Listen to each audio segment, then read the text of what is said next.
I first started using when I was 13 years old. Meth was my drug of choice. Right away I started my criminal behavior and started going in and out of juvenile hall.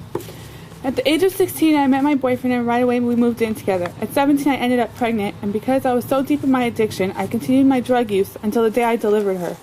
I got lucky, nothing was wrong with her, and CPS gave me a voluntary case. I barely skated by, the whole time lying to them, myself, and family, because I was still in my addiction. The following year, I gave birth to my second daughter, who was a preemie, and I was lucky she lived. At this point, CPS removed my children and placed them with their paternal grandparents.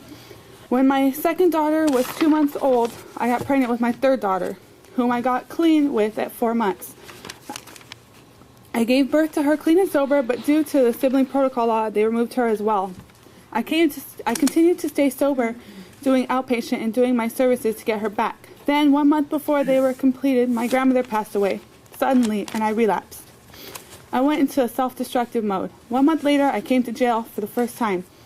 The next day, I got bailed out. 4 days later, I came back on a new charge. I did 2.5 months, and while here, they served me with papers terminating my parental rights. I got out and didn't do anything I was supposed to. I came back 3 months later. Thanks to the grace of God, because when I got here, they told me I was 3 months pregnant with my fourth child.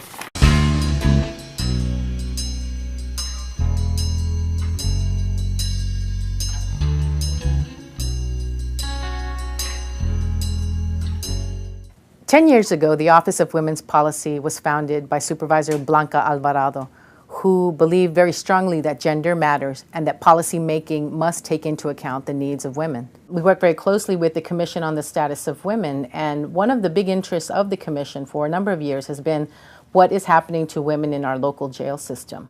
I'm Edward Flores. I'm the chief with Santa Clara County Department of Correction. The Department of Correction is amongst the largest systems, local systems in the United States. It's the 5th largest system for California and about the 15th largest system in the nation. There has been a trend that has been identified by the Jail Population Task Force. From the years 2000 to the years 2005, the rise in the male population was about 4%, while the rise in the female population was 8%, which is a very alarming rate. It became clear that there were a lot of unknowns about what was happening with females that were coming into the criminal justice system. We were hearing reports of women being arrested more frequently for domestic violence, increase in drug arrests, and also rates of incarceration that were outpacing the rates for men, almost 2 to 1.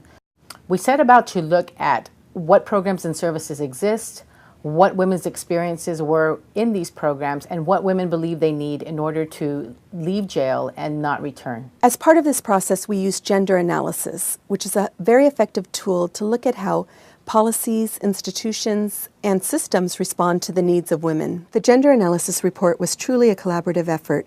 We worked with over 72 stakeholders from multiple perspectives to engage in meaningful dialogue about what is happening with women in our jails. Working with researchers from Stanford University, Santa Clara University, and the University of Missouri, we held 8 focus groups, interviewed staff, and conducted a survey of 346 female inmates. The commission was engaged early on in the gender analysis, and I was invited to go to one of the focus groups, which was very engaging for me because I had an opportunity to really see these women and to understand what it was that they needed. There were on-site tours of both the men's and women's facilities at Elmwood, and we participated in several of the programs and services available for women, including RCP, Regimented Correction Program. This program is designed for serious substance abusers, and they use a combination of innovative classes and group activities. Our survey results found high rates of long-term domestic violence and pathways of criminality stemming from life circumstances, along with a variety of substance abuse issues. I've been with the department for over 17 years, and I've worked both the men's facility and the women's facility. What I've seen firsthand is that when these programs are designed for women specifically, that they work better. Most significantly, we found that 78% of the women surveyed are mothers, and that 36% have children under 5. Patty cake, patty cake. PACT, Parenting and Children Together. This award-winning program allows mothers to receive intensive parenting skill building and participate in a weekly extended visit with their children. Sing to Elijah, celebrate Elijah, sing with an open heart. Elijah, did you want to sing it to your mom? I want Mama. Okay. Sing to Crystal, celebrate Crystal. I have been in here now almost 11 months. And when I came in, I never recognized the damage that I've done to my children or how to really handle their development stages. Impact Parenting Program, they teach us a lot about the stages, the different ages and stages, about the damage that we've done to our children and how to reunite with them and to fix that damage with them. And personally with me, when I first came to the program, I thought that I knew everything until I started listening to the teachers and going through some of the studies and reading books. I know I don't now, and that I'm able to be a parent now and learn and let somebody else correct me. And, you know, I've learned a lot about my daughter who's Down syndrome also, with Pat's help, and that she's a little bit, her stages are behind compared to normal children. You know, she's like about 6 months behind. She is 14 months right now. She's learning how to crawl, which is really neat. I want to cry.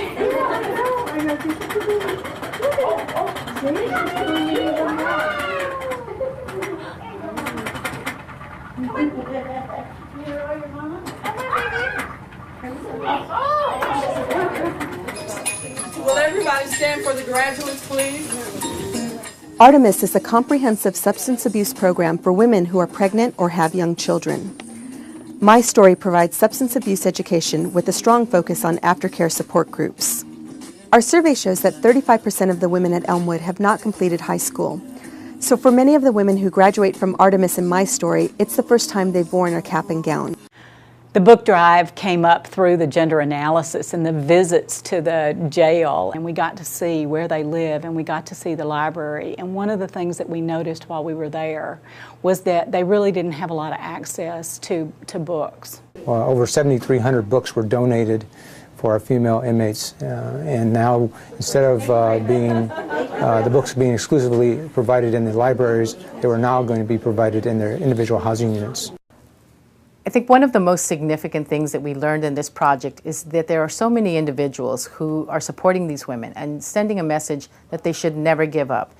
And I think that's something that holds true for the County of Santa Clara as well. This report is only a first step, and it's the beginning of a long process, and we can't give up on these women. Well, the Department of Correction and I are committed to using gender analysis and working with the Office of Women's Policy and the Commission on Status of Women to continue to assess the needs of our female population. So we will continue to work together to ensure that we're being responsive and providing for those needs. So this time around, I'm looking at this with an open mind. I need my recovery first for me and second for my children. Artemis has taught me that there is a better way of life, and all I have to do is live life on life's terms, which is a much easier way to live anyways. I've learned that pretty much everything is fixable, and all I have to do is apply the tools I've learned here in Artemis. So don't be afraid to face the world against all odds. Keep the dream alive, don't let it die. It's something deep inside, keeps inspiring you to try. Don't stop and never give up. Don't ever give up on you. Don't give up.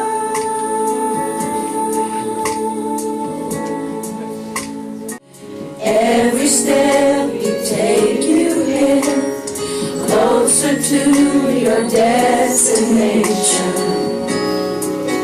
You can feel that. Don't you know you're almost there?